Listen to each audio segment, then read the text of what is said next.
You are you, and you want to be the best you that you can be. But how do you do it? Obviously it would be easier if you had a plan and a map. But a map to where? And a plan based on what? The eDeveloper makes it simple for you, with a simple 3-step process. 1. Select the competencies that are appropriate for the job you're in, or the job you aspire to. We have made it possible for you to take a self-assessment against your selection from 35 competencies. The results of the self-assessment will provide you with an idea of where your strengths and opportunities for improvement are. 2. You can then take the results of that assessment and use them to prioritize which areas you are going to target for improvement. Will you build on an existing area of strength, or will you target new skills that you need to learn in preparation for a great leap forward? 3. Building your development plan is the next step. Taking the prioritized competencies you have just selected, you can then set target dates, set a goal for improvement, identify specific activities to help you achieve that goal, and note any resources that you will require. Click on each of the 3 steps to see how the eDeveloper helps guide you in your development planning efforts. It's your career, your goals, your strengths, your opportunity to improve. Nobody else knows you as well as you do, and nobody else is as integral to understanding your own career wants and needs as you are. The eDeveloper allows you to compare your current level of competence against any combined set of competencies you create, so you can see how you compare against your current job or any future job you can think of. Before you perform a self-assessment, you need to identify the competencies that should be included for that job.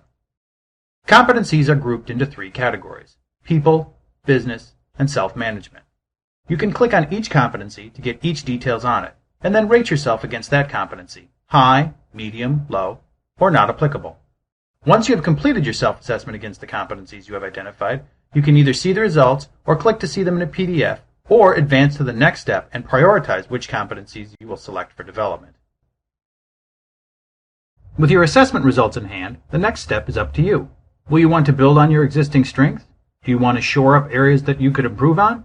Build a whole new set of skills in anticipation of making a career change? Maybe all of the above. When you get the results of your assessment, you'll see the way you currently match up against the competencies you have selected. You can then prioritize what items you want to focus on. Here you can note why you're considering certain competencies for development. Is it for your current job? Is it for advancement? Or is this something that a manager or other individual has pointed out as an area for development? Take all of that information into account and then select the competencies that you're going to work on. With your priorities in place, you can now focus on how you will address these specific items.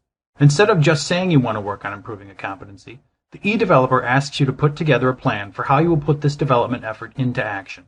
You can set target dates for each development plan action, helping you keep on task and focus on your development.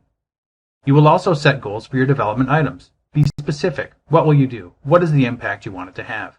Identify specific action items and activities that will help you meet this goal. And what resources will be required? You also have access to a comprehensive resource guide for developing each competency. The guide includes practicing the competency, obtaining feedback from others, learning from experts, and resources such as books and courses. There are also examples of development goals and special coaching suggestions for your manager. Now you have your map and plan in hand. You can even print out a complete copy of the assessment and development plan to share with your supervisor or to keep on hand for quick reference. A few additional items for you to consider about eDeveloper. While eDeveloper is designed to work as part of a development planning process, the system also allows users to stop, start, and perform individual assessments or view resources for any competency at any time. This means that all of the resources and information in the system are always available to you, so you can use the system for a variety of development tasks as a manager or as an individual. The system is also 508 compliant, and provides both a simple how to get started guide for users who are unfamiliar with the self-assessment approach, and an audio tutorial as well. Thank you for your time and interest in eDeveloper. Click now to open a window where you can purchase the program.